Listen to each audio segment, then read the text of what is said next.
Kecerdasan adalah kemampuan memperoleh dan memakai ilmu dan keterampilan. Sudah lama manusia bisa beradaptasi pada lingkungan baru dan bereaksi dengan cara baru di situasi yang belum pernah terjadi. Ya, sebagian besar. Komputer dan robot tak punya kecerdasan yang sama. Robot diprogram dengan kecerdasan buatan atau AI untuk membuat keputusan tepat.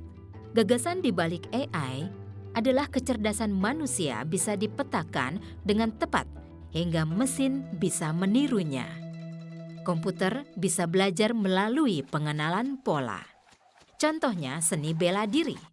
Mulai dengan gerakan dasar dan tambahkan yang lebih rumit.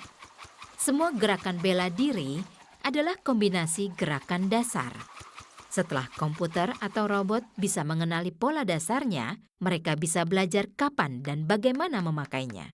Untuk belajar, biasanya manusia mencoba meniru aksi dengan mengulangi apa yang telah mereka amati. Pengenalan pola manusia cenderung kuat karena kita memakai semua indera untuk menangkap posisi, kecepatan, semua yang kita bisa. Tapi indera kita tidak selalu efisien. Kadang kita salah menilai sesuatu, seperti jarak dan waktu. Perlu beberapa percobaan bagi seseorang untuk mengenali pola dan mengulanginya. Pembelajaran mesin adalah jenis AI yang membuat komputer punya kemampuan belajar tanpa disuruh oleh manusia. Dalam pembelajaran mesin, komputer mengajari dirinya sendiri. Saat mendapat informasi baru, komputer mengenali dan menyimpan pola. Contohnya, robot memakai sensor untuk mengingat aksi. Hal ini bisa dilakukan melalui gambar atau suara. Setiap kali robot melihat pola, robot merekam titik tertentu. Setelah beberapa saat, robot akan mengingat polanya dengan sangat detail.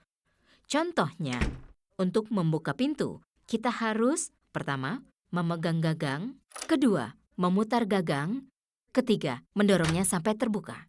Kalau robot belajar dari kita, dia bisa mencoba mendorong pintunya dulu. Setelah beberapa saat memprosesnya, robot akan bisa mengingat pola.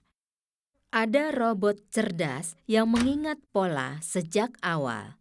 Ini karena mereka punya sensor yang sangat efisien.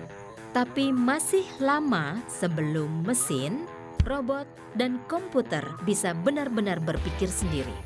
Seperti di film. Ada banyak bidang kunci di mana kecerdasan buatan akan menjadi penting di masa depan. Khususnya, apapun yang melibatkan pengolahan data lebih dari yang bisa kita, manusia, tangani sendiri.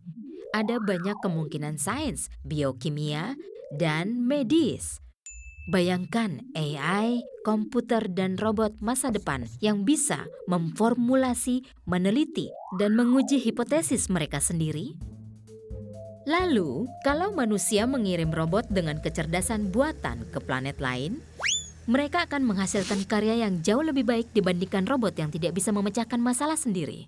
Tujuan meneliti dan mengembangkan kecerdasan buatan adalah membuat mesin cerdas yang bisa berpikir dan beraksi sendiri. Alih-alih perlu perintah yang terprogram khusus.